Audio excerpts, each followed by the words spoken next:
Just waiting. Waiting is over after few hours. And what is your next one sir with Rajamouli గారు? అంటే నేను ఇండివిజువల్గా stories రాస్తున్నాను నేనండి. Several projects I mean to.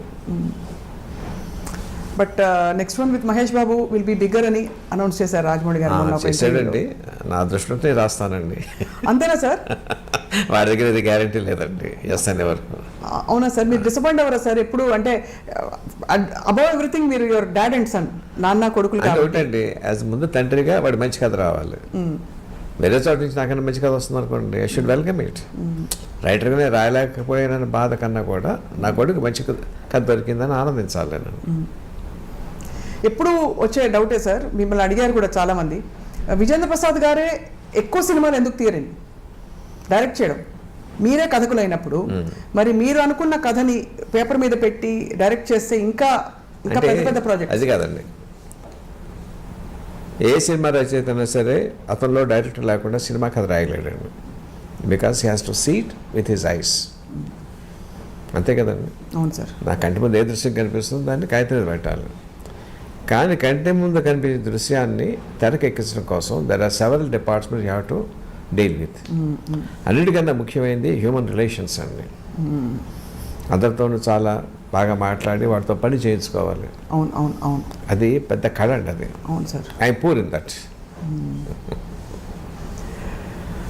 అంటే మీరు పూర్ అని అనుకోగాను సార్, బట్ రాజమౌళి గారికి అది పర్టికులర్ ఇది అని వాడికి చాలా బాగా తెలుసు ఆ కళ. How to get things done and extract తెచ్చుకుంటా తనకు కావాల్సింది, ఎక్కడ కాంప్రమైజ్ కాకుండా. బట్ మిమ్మల్ని మీరు నాన్నగారు కథ రాస్తున్నారు, కథ ఇచ్చేసాక మళ్ళీ ఇది కరెక్ట్ కాదు, ఇది లాజిక్ అందట్లేదు, నాకు ఇలా వద్దు, లేకపోతే నాకు ఇలా కావాలి అని ఆ స్వేచ్ఛ లిబర్టీ ఉంటుంది కదా సార్ ఇద్దరి మధ్య మీకు? అది కాదండి, వాడి లక్ష్యం ఏంటంటే నేను ఏదైనా చెప్తే గౌరవంగా వింటాడండి. రెండుసార్లు చెప్తే వింటాడండి. Ultimately he takes his own decision. ఓహో. చెప్పే స్వాతంత్రం ఎప్పుడు ఉందండి, రిజెక్ట్ చేసే హక్కు వాడికి ఎప్పుడు ఉందండి.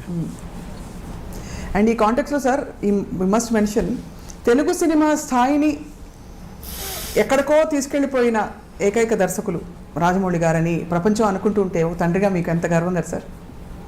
ఏమనిపిస్తుంది సార్? తండ్రికి ఎంత గర్వపడతానో తెలుగువాడిగా కూడా అంత గర్వపడతాను. నా ఫీల్డ్కి, నా తెలుగు భాషకి గౌరవం వస్తుంది. Have you express to him sir ఎప్పుడైనా? అంటే ఎప్పుడైనా చెప్పారా మీరు? అంటే చెప్పే సందర్భం వస్తుందా, అసలు అవసరం వస్తుందా? మీ అబ్బాయే కదా అని చెప్పరు.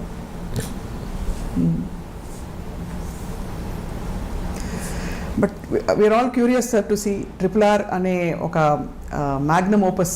అసలు ఇట్ వోంట్ డిసప్పాయింట్ యూ, అంతవరకు చెప్తాను నేను. It won't disappoint sir. And also where does Ajay Devgan garu coming sir? ఇది అడిగేయచ్చా? క్యామియో రోల్ అండి. It's a cameo role, very important but cameo role. He is the one who inspires Ram Charan. We are waiting to see more Bajrangi Bhaijans. We are waiting to see more RRR, Bahubali. ఇంకా చెప్పక్కర్లేదు sir వర్షాల. మీ కథలు అలా తెర మీదకి వచ్చి it should also guide the coming generations అని మేము చాలా ఎదురు చూస్తున్నాం సార్ మీ కథల కోసం. ఇందులో ఒక పాయింట్ చెప్పడం మర్చిపోయానండి. సినిమా అంతా అయిపోయిన తర్వాత RR కోసం కంపోజ్ చేశాడు కీరవాడిని, జనని పాట అండి. ఇంటికి వచ్చేసరికి రాయమౌళి గదిలోంచి వినిపిస్తుంది. ఏంట్రా పాట అన్నాను నేను. తీసుకొచ్చి ఇలాగ ఆన్ చేశాడండి. అన్కంట్రోలబుల్గా ఏడుపు వచ్చేసింది నాకండి. అన్కంట్రోలబుల్.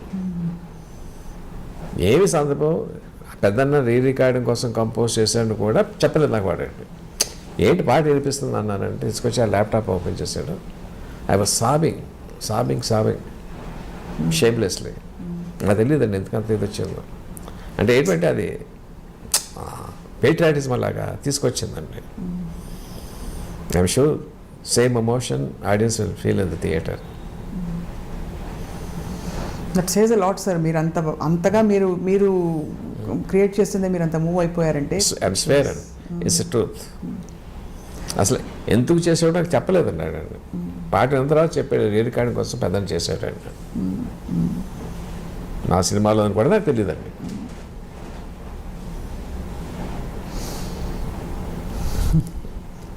మీరు ఆలియా భట్ గారి గురించి కంటతడి పెట్టారు sir, and obviously it is a very emotional movie, అది క్లియర్ అయిపోయింది for audience and much needed emotion now మళ్ళీ ఇప్పుడు కూడా వస్తుంది సొసైటీ. ఇప్పుడు కూడా వస్తుంది సార్. దొంగముంట. ఎంత ఎంత ముద్దొచ్చేసే మీరు ఆ మాట అంటారు సార్.